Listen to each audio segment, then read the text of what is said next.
Now, welcome into another Four Downs film session, everybody, for the Draft Network. I am Ray Garvin. You can find me on Twitter at RayGQ, joined by my man, Kyle Krabs. You can find him on Twitter at Grinding the Tape for as long as we have the great platform that is Twitter. We're not going to dive into all of that, but we are excited to dive into an exciting young quarterback. Chicago Bears second year quarterback. I was going to call him running back, wide receiver. He is the extraordinaire Justin Fields. Last week we dove into Tua.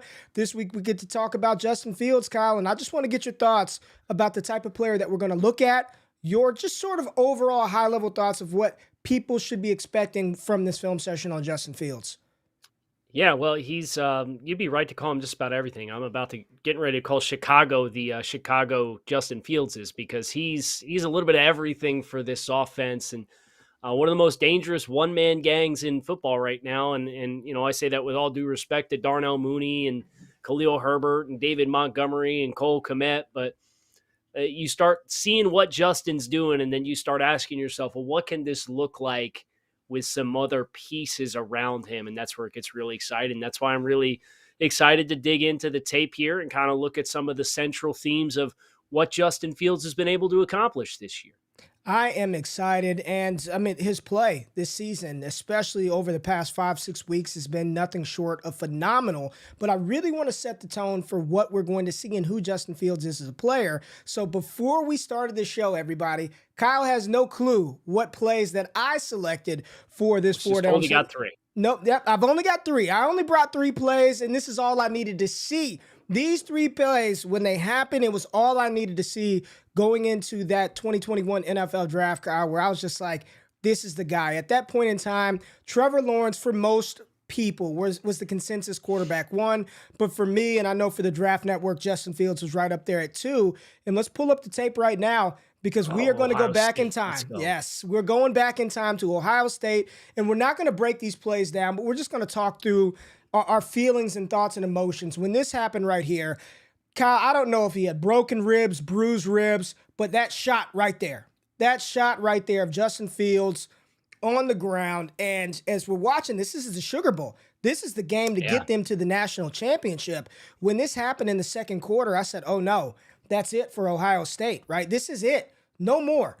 Two plays. He misses one play, Kyle. He misses one play after that devastating rib shot. He comes back and he throws a dart to Chris Olave for a touchdown, right? Throws a dart for Olave with the touchdown. And then we all remember this one right here, the moon shot. The big post. This is the one, right? Yep. And a lot of people at this point, Kyle, said this was one of the greatest quarterback performances on a big stage that they had ever seen.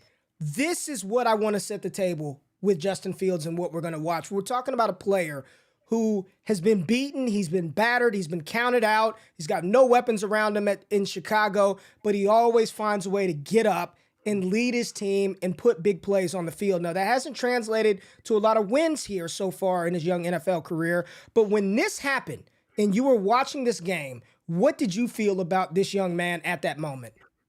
All the way in. And, I largely felt I was all the way in. I remember 2 games before this when they played Michigan. He took a big hit against Michigan and missed a play, and then he came back and he threw a touchdown pass on like his second play coming back into the game on this play in which he's rolling out to his left-hand side away from his throwing arm and just uncorked this unreal ball to the back of the end zone. So this whole transition of events was kind of like the final nail in the coffin for me to be a Fields truther. He was not ranked too far behind Trevor Lawrence in my final draft rankings that year. And it's because of a lot of things that we're going to see here on tape. It's because of the leadership and the intangibles that he showcased at Ohio State. Obviously, he's a cannon for an arm. And one of the first themes that we're going to talk about here in switching over to the NFL tape is the fact that he's a math changer. And that's a really, really valuable phrase for me these days in evaluating players at all position. So that Chicago runs jet sweep action and they run QB power against an 8-man box, right? And the Dolphins are in this bear front. You could see they're in zone because they bumped the second level. But just pause right here just for a second, Ray. Go back to just right before the snap. Count the hats in the box for me. 1, 2, 3, 4, 5, 6, 7, 8. Yep. 8-man box. Yep. We're going to run QB power against an 8-man box. And when they take the jet motion and at the snap, you can see how that whole second level, because of stylistically the way that Chicago plays, they have to respect the speed to the perimeter. They don't know if they're going to run jet sweep out here. They don't know if they're going to run power read off of this. So you could see those two edge defenders have completely vacated out with just the play design by itself. So it's really nice play design. So into an 8-man box, you now have the left guard or the right guard, Tevin Jenkins, pulling around. Everybody's blocking down on the blocking down to the right, and it creates this really nice void to run power up into a heavy box count like this. And this is not the kind of stuff a lot of QBs can do. So if you're going to tell me at the snap, we're going to run power into an 8-man box, you better have Derrick Henry back there, right, toting the rock. Well, because of Justin Fields and because of the horizontal speed that they have added into this offense, they completely eliminate 55 and 43 just by the pre-snap motion, and they don't even have to touch him. So running power into an 8-man box like this, it changes the math, and that's because of in part because of the skill set as a player. Not anything necessarily he does from a special execution standpoint on this play, but just as they've built around his strengths, it has given them the ability to change the math with their pre-snap motion and some of their looks. This is another really good example of this, where they're going to run zone read, and the defensive end doesn't crash super heavy to dive down inside. So if you run zone read, you're going to read off 99, and if he washes all the way down, you're going to pull the ball. He does a pretty good job right here of playing both, right? He hasn't sold out. He's not getting all the way down. But the fact that the corner to the backside here, who's to Justin's left-hand side, is playing man coverage, and he's turned his back to the backfield, he's out of there. He's carrying that, right? And Justin, takes advantage of the speed that he has as a legitimate 4'4" athlete at 230 pounds, and he's off to the races. And Ray, just real quick, run it back to right at the snap here on the back angle is good. I'm not a math guy, but I'm going to count the numbers in the box again. Wow. 1, 2, 3, 4, 5, 6, 7, 8. 8. Another 8-man box. So you've now seen on the first two plays, we're getting chunk runs in the ground game because of elements of what Justin Fields' unique skill set brings to the quarterback position to get big gains on the ground against heavy box counts. Like that's changing the math of the game of football in varying ways, whether it is scheme and design that leans into his strengths, or just this is a little bit better of an example of his raw physical skills and what he's able to do as a ball carrier to make guys wrong, because I thought 99 tried to play it half and half about as well as you could hope. Right. And was this, did they pretty much tell Darnell Mooney, you run a 9 route, you just go, sell it, act like you're going deep in order to keep Okudah, I believe that was Jeff Okudah's, back turn to the offense and not really see what was going on? Is that sort of the design and concept that we were looking at? Yes, I would imagine that the rules on the backside of this probably vary based on the coverage that you get, right? But if they say, hey, he's gonna press you and he's gonna play man, then yeah, you just run him out of there. But if he's gonna play 10 yards off and squat, you'll probably stalk block him or try and sell an inside release and then kind of seal him off or try and get your arms on him that way. So good job by Mooney to, if this was not an automatic 9, to convert vertically and make sure you lift the corner by running up the field against man coverage. Yeah, great job right there by Fields. And you said most of the times you're running power with a Derrick Henry type player. He may not be quite the size of Derrick Henry, but that's a big quarterback back there playing football. So when you get him going with a full head of steam, you can tell a lot of defenders don't want those Justin Fields problems either. Yeah, so the other thing that he does is there's times in which he makes just some superhuman, superhero type plays. And you're going to see one of the themes from a coverage perspective that teams tried to do during this recent stretch of play for Justin is you got a lot of cover one with an under spy. And 41 here is rookie linebacker Channing Tindall for the Dolphins, and he's going to be the spy player. And he's like a 4-5 athlete, right? So the Dolphins are playing man-to-man. They've got Jalen Phillips reduced down in a 3 technique over the left guard, and they got Bradley Chubb stacked up outside of him. This is 3rd and long. It's 3rd and 8. And you're near midfield. And the Dolphins do a really good job of plastering these routes early on in man coverage. And this is in part of the challenges that comes with what Chicago has from a personnel standpoint right now. You don't have players on the perimeter that really stress you to get you out of playing man-to-man coverage if you want to try and box the quarterback into the pocket, and then you got to win quickly on the outside. So Miami plasters these routes really well, and Jalen Phillips makes a big time win coming through the left guard, and Justin just makes something happen, Wow. right? So Jalen Phillips is like a 4-5 athlete too, and obviously he's uncovering, but he shakes him out of his shoes, and then when he gets to the left, you could see he runs the spy out of there, and then he ducks back under and completely outruns the spy and uses his legs for a first down. So there's all these times where you can do everything right, and these athletic quarterbacks, and Justin is in that club as far as these athletic mismatched quarterbacks that are very gifted athletes. You can do everything right and still be wrong. And this is the exact kind of play where that's probably 30 other guys across the NFL playing quarterback, and that's a sack. Yeah.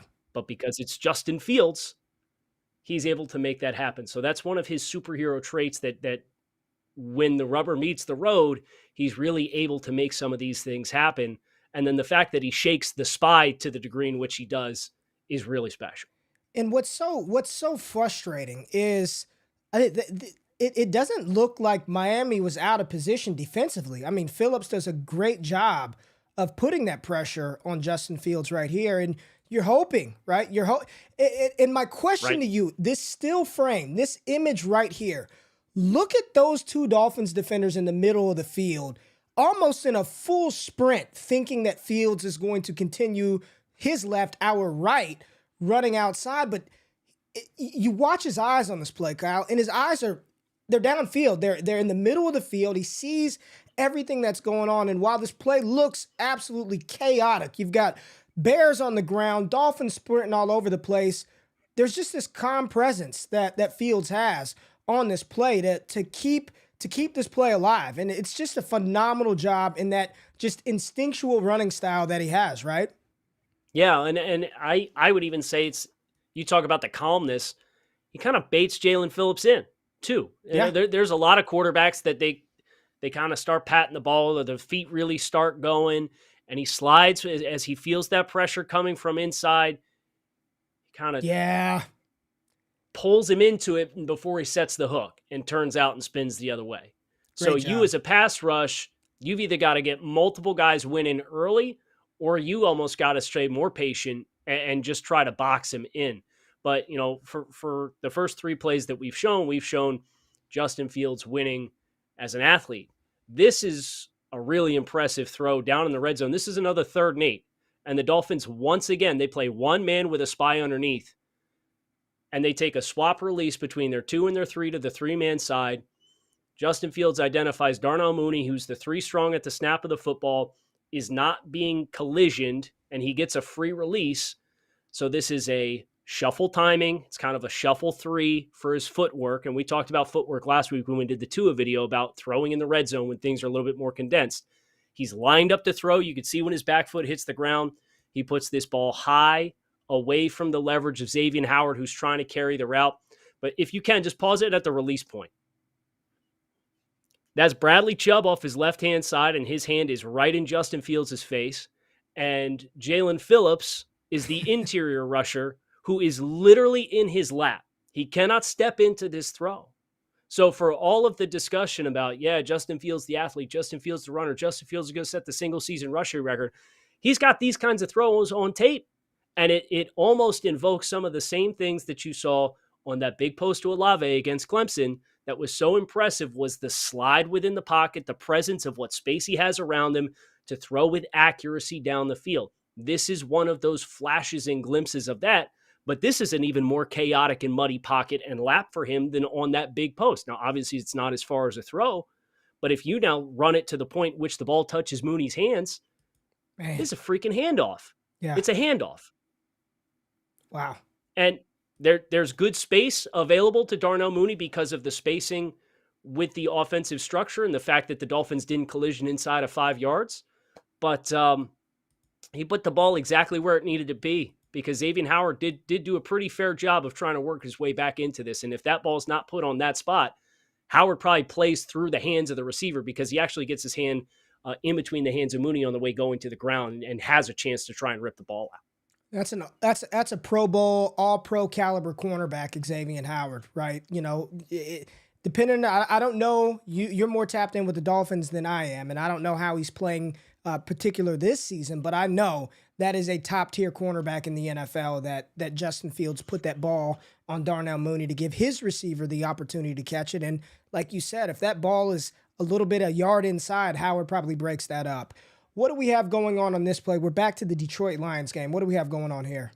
Yeah, so we got some clips from Detroit and Dallas mixed throughout here as well. And this one caught my eye for a couple of reasons. It looks like they're running some variation of the same kind of concept that they ran against Miami on the previous play, where you have the inside fade with a swap release, you have a hitch on the outside, and then the two strong ends up carrying some kind of vertical bender, middle of the field route. And Detroit spins to Tampa 2 instead of playing one man. And this is an area for Justin that I think you have some room for growth, where if you were to read this throw from the left-hand side, which is, it looks like that's where his eyes start when he takes the snap, he's looking to his left, right? So just freeze it right here for just a second. 3 strong is going to run this inside fade to grass where he's going to push to like the 45 outside the numbers. And the safety to this half of the field is currently sitting on the 45-yard line, and he's going to push for depth. And the Mike linebacker is going to carry vertically, so you get this Tampa 2 type feel, and then the corner is going to sit and squat near the 50 because they run the hitch out there. So this, for me, for Justin, it's a concept that he just nailed down on the previous play. But here he doesn't quite see it clearly, where if you want to read this, this is 3rd and 5. You can either throw the inside fade when your back foot hits the ground and trust to hit that honey hole, or if you don't like it, you can then add the hitch, step up into the pocket, and you have that hitch that kind of converts into an in route that trickles. You see how the hitch hinges inside? So right now his back foot's on the ground, and it's probably by the time he recollects himself here, it's too late to throw that ball because now that safety that's on the 30 is going to be able to come back out and work over top. So now if you hitch, you can throw this return route, if you will, to the receiver on the 47-yard line. As soon as he clears the face of the linebacker, you're going to have that. So you can run that and let him, like right now, right there. That ball can come right there. But he feels that interior pressure from that interior defensive lineman who's uncovering in his face right now. So he ends up making something happen, making a guy miss. He spins out of the pocket. He steps up. He ends up completing it to that guy who he could have hit the second window anyway, right? On like the 5th window instead of the second window. So just one more time, Ray, just so everybody can piece it together, we can go back to the wide here and see right when his back foot hits the ground. We'll pause to see what the inside fade looks like from the 3 strong receiver right now. Can you feel that space is there and put that ball on a line on the 40-yard line and get it up and over? Because clearly the flat defender is being occupied. The hook curl defender has the 2 strong receiver that is carrying vertically that's walled him off right now. That is a tunnel and a clear avenue. So if you can just isolate, and you can see he's lined up to throw. His cleats are in the ground. He's looking to his left-hand side. You can put that ball on that fade and beat that safety to that spot if you throw it with velocity. But he passes it up, and that's fine. He doesn't like it. So now add the hitch to reset, and then that return you can hit right there, and that's a first down. That's beyond the sticks. But he just kind of feels that pressure. So as we talk about Justin Fields, these are the reps that, and we're going to talk about the rest of his supporting cast here in just a minute, but these are the reps for Justin that you feel like, okay, now here's some of the meat on the bone for you, where if you can get a better feel and sense of these to play with the same level of comfort that you have when you're extending plays to play within the pocket and trust that these throwing windows are here, that's going to help you individually raise your game to the next level, in addition to us getting you more help and personnel as we move forward from here. And just want to ask, because we'll see it from the backside, from the end zone angle. what he actually saw. But I also, and I know this was not his number one read, but at the top of the screen as well, that anticipation. I mean, he's got, Yeah. you know, if he can see that, I mean, good grief, Kyle, at the top of the screen, he's got a guy right here. This safety, at least the safety closest to us, closest to the viewer, at least he's bailing out, trying to get some depth and whip. The safety to the top of the screen is just sort of still in a back pedal. If Fields saw that, do you think there's an opportunity for him to hit that inside that cover two box up here, up top? So I think the only way you go to the top is if you alert it. So if you go back to the very pre-snap look where he's behind center and before we initiate the snap, so we're just getting set. If you feel like you have middle of the field closed, where that safety is going to push to the middle of the field and you got a one-on-one, you're probably not even going to think about it. But you kind of have the bones of the cover two shell, right? You could see that second safety that's to the starting side of the progression, he's kind of rolled down, but he's Yep. also kind of deep. So can you anticipate that you're going to get middle of the field? And do you know what Detroit's tendencies are for when they run cover two? So are you going to get a clouded corner up underneath, or are you going to get somebody that's going to turn and run with it and play two man? So that's kind of a lot of pre-snap information to take in to anticipate that outside release go to the top of the field that you're talking about, because the progression starts on the other side. You've almost got to feel that right away and know, Right. hey, I'm going to preempt this and I'm going to take this because either I got a dude or I know they are going to cloud the corner and I can rip that in the honey hole. And it's something you see, and granted, he's got 16 years of experience on Justin Fields. It's something you see Aaron Rodgers do quite a bit, All where the time. he All the time. identifies it right away, and it doesn't matter what's happening on the other side of the field. If he sees it and the tendencies and the recognition, I mean, that ball is out. Aaron Rodgers it's probably a touchdown with Green Bay, but this is not the point, right? The point is you are 100% right. He had multiple opportunities to hit those windows and area for growth, right? There is still room for Justin Fields to improve. Am I right? Yeah, well, and the stat sheet at the end of the day for this one is going to show 1 of 1 for, let's call it 15 yards, right? But the process of how you get there is how I think you can get really excited for Justin Fields, because that's a hell of a throw into your left, right? And there's no question Justin Fields has every club in the bag for his arm to be able to hit effectively every throw on the field. It's how consistently can you get there? How often do you ask yourself to do it? Because they are more high variance throws as compared to throwing cleanly from the pocket inside of structure. And that's why the notes for that one, you're looking at, okay, what's your first progression? We're assuming it's that inside fade that, great. They gave you cover two and they clouded the corner up underneath. You got a hitch that converts inside and it transitions into a return to kind of return down late. And so you can work high to low if you want to. And, that'll come with time. It's a little different than what Ohio State did, where Ohio State has a little bit more of isolated routes that are option routes where you just have to feel the coverage. And hey, if the spacing's right, I know I'm going to throw to him. I just need to make sure he's converting the route the same way that I'm going to throw the route. So a little bit of different language. And obviously it's his second offense in as many years here in Chicago. Yeah. So the room for growth is exponential. And as he continues to get more comfortable, I think we'll see him do more and more of that moving forward from here. Here we go versus Dallas. Talk to us, Dallas Cowboys. Yeah, so this is another look at some of the difficult challenges that come with evaluating Chicago. So this is 4th and 10 down in the red zone. At the end of the day, we need some better players, because the first player we need to look at is number 11 in Navy. Because Chicago commits 2.5 players to blocking Micah Parsons on this play. They leave the tight end in to block. They leave the back end for a delayed release. They both release late, and you got the left tackle to help. Does anybody touch him? No. Nobody touches it, right? No. So he's immediately off the spot because Micah Parsons has run through the chip release, run through the second chip release, and he still just ran right around that traffic cone. Since they're wearing orange, we'll call it traffic cone. They're playing left tackle right now. So that doesn't help. The route by Dante Pettis, who eventually gets the target and makes the catch, believe it or not, right now, that's another area for growth, because if these are the kind of routes that you want to run, we saw that on the last play with the hitch that converted to the return route. And then you have this, which is kind of that deep whip route.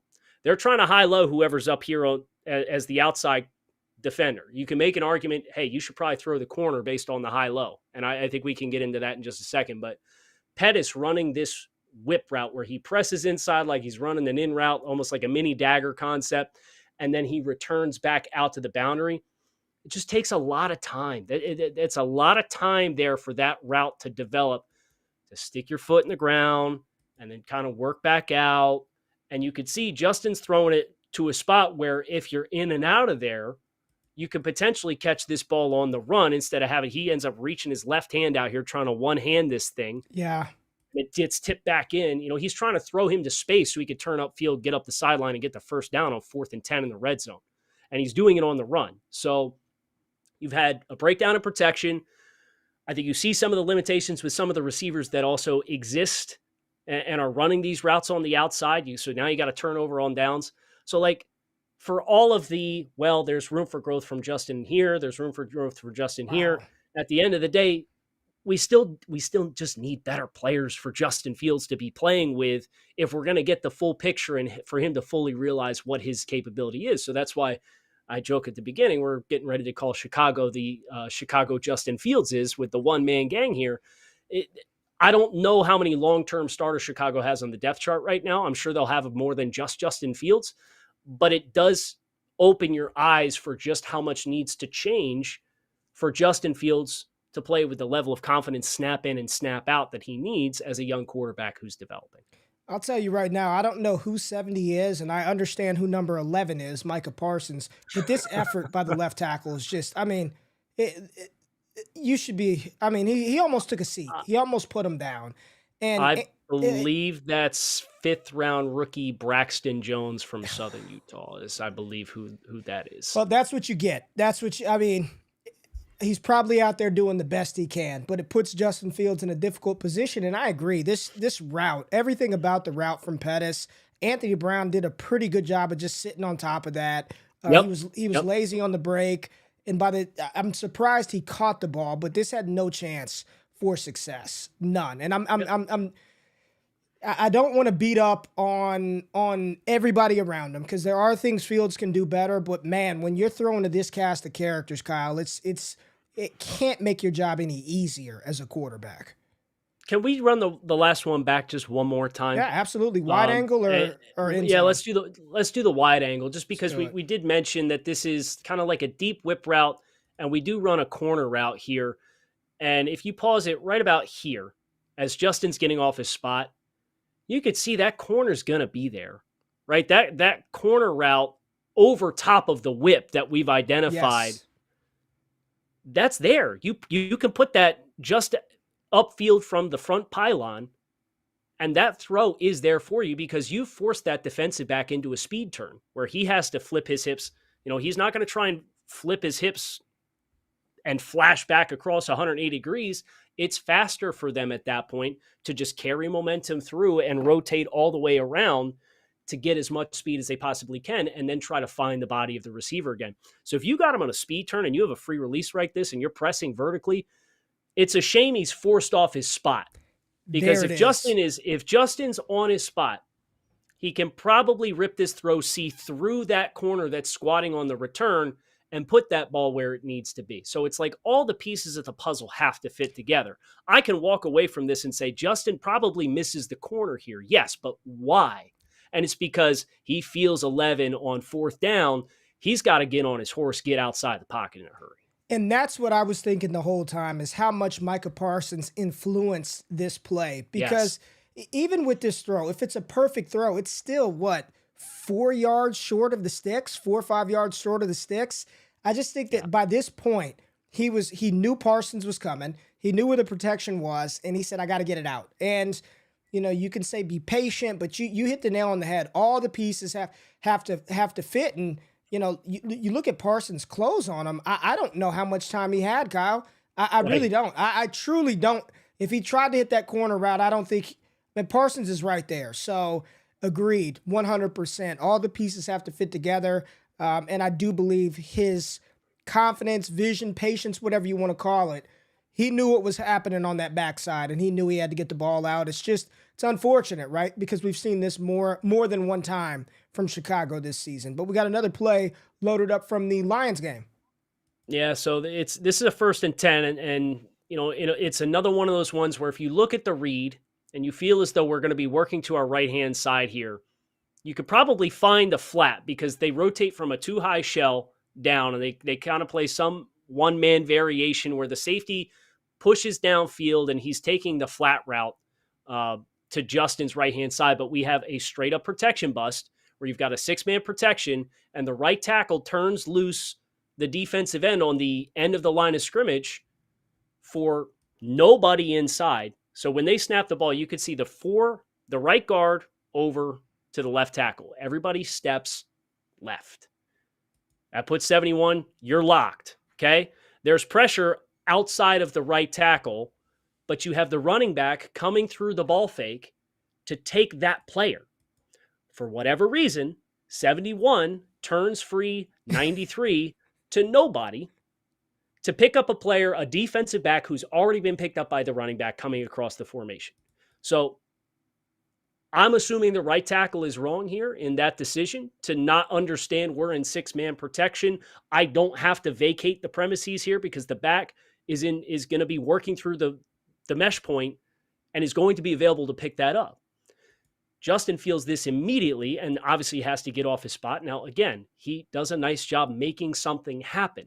But as you're evaluating Justin within structure, these are the kind of circumstances that he's dealing with on a weekly basis that pose challenges for him to correctly execute the offense. Because again, they bring pressure off the right-hand side. It's 1st and 10. You're near midfield. You have an easy throw to the flat with the safety who's buzzing down from a too high alignment, who's going to try and run that down. So just from the wide one time, just so everybody can kind of see where this safety starts, Ray, this safety who's on the 39-yard line, just inside the hash, he's responsible for the flat here.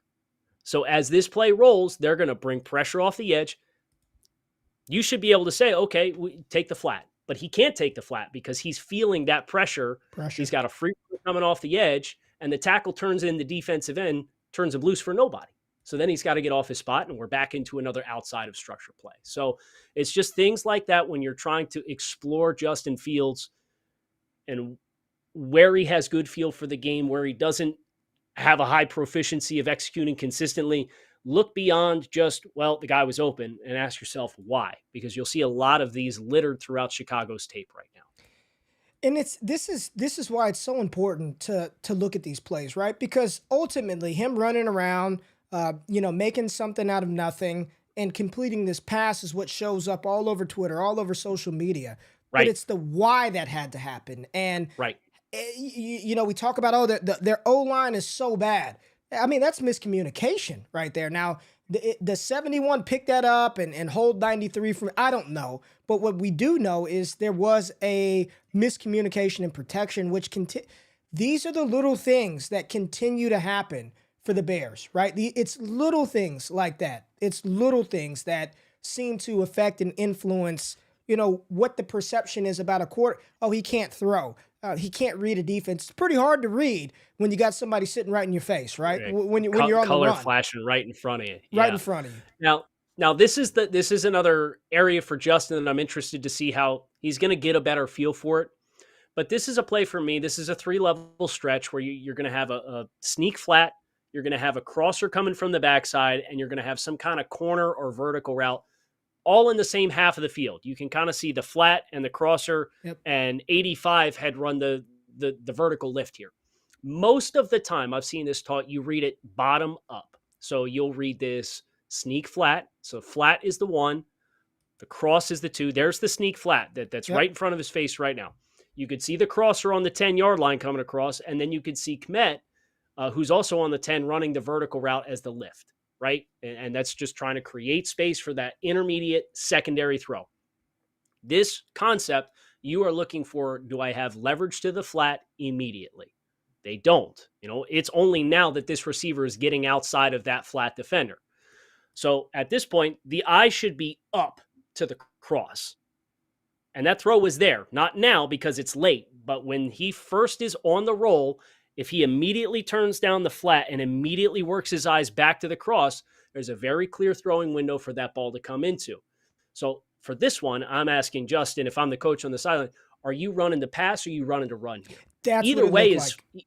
either way is fine, but know which one it is, because you were in and out and then you tried to pump and he didn't bite. And Yep.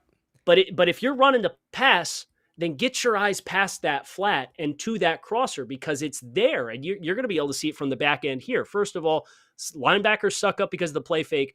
Right now, turn this down and throw to 19 now. You have that lane. 34 is not going to run that down. It has to be an accurate throw. You got to leave it out in front of him. You got to throw it with some touch. But you could see, I mean, we've got room to work here, but he's already pressing up into the line of scrimmage pretty aggressively, like he's trying to run and get the corner now. And then he decides last minute, oh, he strung me all the way out here. Let me try and work it up over the top of him. So it's a blessing and a curse. At times it could be a double-edged sword. But this play for Justin is, are you running the pass or running the run?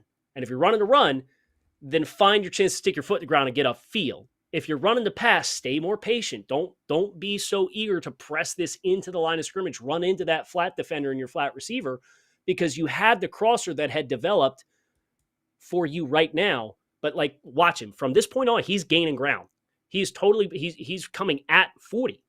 Yeah. Whereas if he'd stayed a little bit more patient, he could have had that crosser if he was confident with making that decision very quickly. So Well, that's the blessing and the curse of being as athletic and gifted as he is. I think you hit he was conflicted. It looked like he was running to run. It looked like at the beginning he was rolling out to run, and then it was, oh no, I don't think I'm going to make it. I need to pass. And then everything broke down, right? He's not even looking at the crosser at that point. It's, I'm running, 40's in front of me. Let me try to loft it over him. So I'm with you. Pick one or the other and commit to it and go 100% on that one. So this is the final play that we have right here, again, versus the Lions. What do we got? Yeah, so I wanted to spotlight a really nice play design here, and it kind of encapsulates a lot of the things that Justin Fields brings to the table. You know, we kind of run this tight end bluff off a zone read where we're reading 58 and 58. I believe that's 58 or 53. Does a nice job doing the same thing that we commented on the first zone read where Justin Fields broke it off the outside, where he plays it half and half. But you, instead of having a split flow action from 85 Cole Kmet, you have an arc release, and he kind of stalk blocks this corner or safety player, and then Justin pulls the ball out of the belly and gets out on the perimeter. Well, now he's testing your eye discipline in coverage. You know, it looks like Detroit is playing red one, so cover one man with another shallow spy, right? So 53 is your defensive end, 34 would be your spy in this situation, and you've got kind of a cover one player who's kind of just like a rat in the hole for anything that comes across the middle. That's 38. So Cole Kmet, the guy who's responsible for collisioning Cole Kmet smells like he's blocking because Justin Fields is getting outside the pocket, and he says, oh no, well, Justin Fields is going to get outside me here and run this into the end zone. So I better make sure get my run leverage here and make sure that doesn't happen. So again, tying it back to the first couple plays, the first two plays specifically, where we talked about the jet motion and with QB power tied off of it. And then we talked about the zone read with against man coverage on the backside of the 3x1.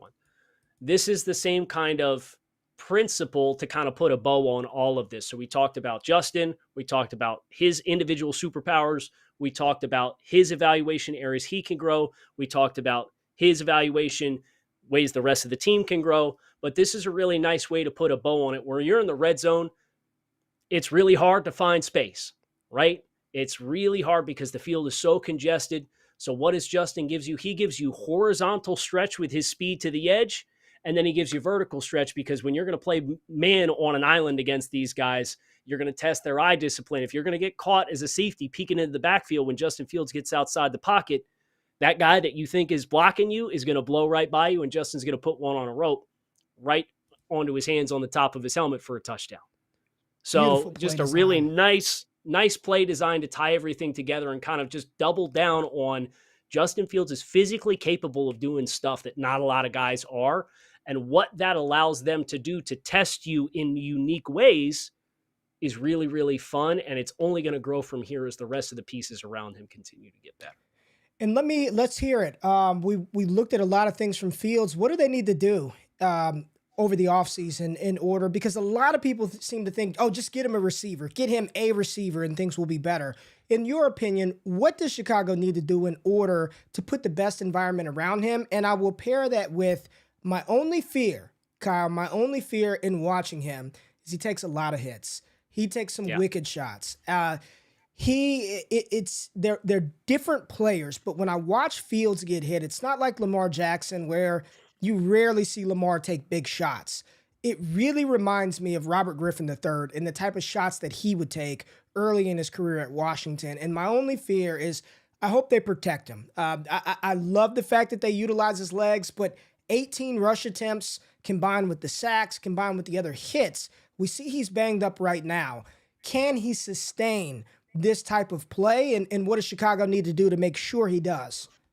Yeah, so it also kind of follows the storyline of another player who experienced something like that with Cam Newton, right? And Cam's a little different build than what RG3 is, which is than Justin Field. Like they're all little different kinds of builds, and Justin's probably closest to in the middle of those two guys from a build and body mass perspective. But those were guys who took a lot of pounding when they were playing, and their bodies eventually or very quickly broke down. And it's a very legitimate concern to have with Justin. And I'm glad that you mentioned Lamar because Lamar has always been like so silky smooth with feeling and understanding when he's facing tackles and diminishing himself to reduce the kind of contact that he takes, where that's not Justin's more prone to probably put his shoulder through you and try and run through you. Right. And so that is an area for him. I think you probably need three starters on the offensive line. What's really tough about that is you got a lot of young guys in house. You invested a lot of mid-round draft selections in guys now. You got Tevin Jenkins, who I think is playing pretty well at right guard after kind of the will he, won't he be here questions of training camp, and he settled in really nicely to be a key player. But I think if you're going to make Chicago be a nightmare offense to defend, you got to have guys that are even better at resetting the line of scrimmage and winning vertically in the run game than what they are right now. And you can win vertically because, again, Justin Fields changes the math. So you have a unique opportunity to block plays differently and get more aggressive with the point of attack to create softer space inside and more movement to climb up to the linebackers, because you can get rid of horizontal flow that way by cutting off the linebackers, and you don't have to block the end man on line of scrimmage because Justin Fields is Justin Fields. So like Right. the benefits there are twofold, right? So I think you need to go after vertical movers in the run game, and I think you need receivers on the outside. You're going to have to go after two different archetypes, and I think Chase Claypool is a good step in the right direction with one of them. Big physical guys that can block in the running game, guys that can win after the catch, guys who can go up high and catch the football. But you're going to need some Chris Olave types. You're going to need some quick-footed vertical stretch for your max protect when you go play action shot plays and you're trying to take shots downfield with this run-heavy offense. Guys who can stack quickly, who can win on the outside, but then also guys who have that agility on the sharp angled routes. Like we just got done looking at the Dante Pettis route to say, hey, there's a lot for this route to really win that needs to be different. It needs to be more dynamic. It needs to be more explosive. And Dante Pettis, credit to him for sticking on as long as he has. But how many other receiving rooms across the NFL is Dante Pettis being a significant snap taker, right? So you just need more athletically gifted players on the perimeter. So I think you go after guys who are super explosive and agile, and then you go after big body guys, and easy enough, right? Like, okay, you just need a little bit of everything, but embrace those different body types and then let it be the coach's responsibility to find a way to intertwine them all on the field to get the best 11 on the field for whatever principles that you want to run. Don't try to find three unicorns that are capable of doing all. Right. It's just not going to happen, right? So I think that's it for me is probably three road grading types who have length to win in pass protection. And then you're going to need those two different body types of wide receivers to really flesh this thing out. But if you get all that, this year, next year, 2025 can be looking like a really exciting Bears offense in my mind. Sounds like you're talking about my boy Jordan Addison from USC. If Oh, you're yeah. looking for that type of wide receiver, it sounds like you want some Jordan Addison. But Kyle, thank you for taking the time to break down Justin Fields. This was a phenomenal phenomenal breakdown of not just his athleticism and what he does. You see, we didn't include any 60, 70-yard touchdown runs for Justin Right. Fields. So for everybody out there that thinks he can't throw the ball, he can't throw, make sure you check the tape, because we can show you, we can tell you, and we can explain why that is just completely not true. So, Kyle, thank you for this one. If you all appreciated this breakdown of Justin Fields from myself and Kyle, let us know in the comments. Tell us what you think about this Chicago Bears second-year quarterback. Do you think they have the quarterback of the future? How much room for growth do you see in his game? And how high do you think the ceiling is for Justin Fields with what he's put on wax so far this season? For Kyle, for Ray, for the Draft Network, hit that thumbs up button on your way out. Subscribe, hit those alerts. We appreciate you tapping in, and we'll see you next week. Enjoy your holiday. Go Bears, go Justin Fields. We're out of this thing.